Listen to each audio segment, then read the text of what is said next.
দ্বিগুণ হচ্ছে বিধবা ভাতা, বার্ধক্য ভাতা ও প্রতিবন্ধী ভাতা, এমনই ঘোষণা করলেন রাজ্যের মুখ্যমন্ত্রী শুভেন্দু অধিকারী।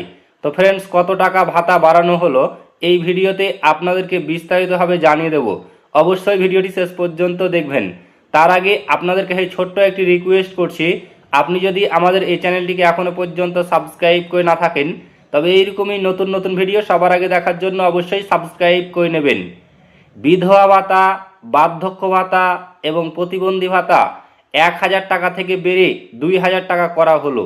বড় সিদ্ধান্ত রাজ্যের নতুন বিজেপি সরকারের।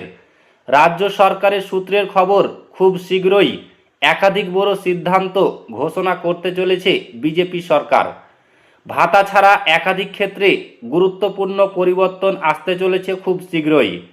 অন্নপূর্ণা ভাণ্ডারের পর ফের বড় সিদ্ধান্ত মুখ্যমন্ত্রী শুভেন্দু অধিকারী সরকারের। ভাতার ক্ষেত্রে বড় সিদ্ধান্ত।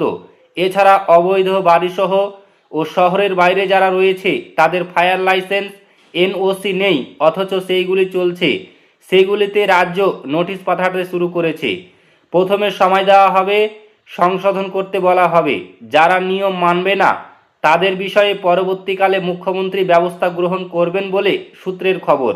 প্রসঙ্গত, প্রচারের সময় কিংবা নিজেদের নির্বাচনী ইশতেহারের আগেই ভাতার প্রতিশ্রুতি দিয়েছিল বিজেপির তরফে।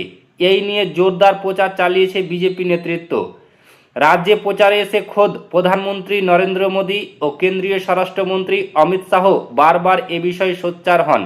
সেই সময় বিজেপি নেতারা কর্মীরা জানিয়েছিলেন, ভাতা পূর্বতন সরকার যে টাকা দেয় সেই টাকায় সংসার চলে না, সেই কারণে বিজেপি সরকার এলে এই ভাতা বাড়ানো হবে। সেই প্রতিশ্রুতি এবার রাখতে চলেছে বিজেপি সরকার। তো ফ্রেন্ডস, এই ভাতাকে কেন্দ্র করে আপনার মূল্যবান মতামত অবশ্যই কমেন্ট বক্সে কমেন্ট করে জানাবেন। ভিডিওটি ভালো লাগলে লাইক করবেন, শেয়ার করবেন এবং চ্যানেলটিকে অতি অবশ্যই সাবস্ক্রাইব করে নেবেন।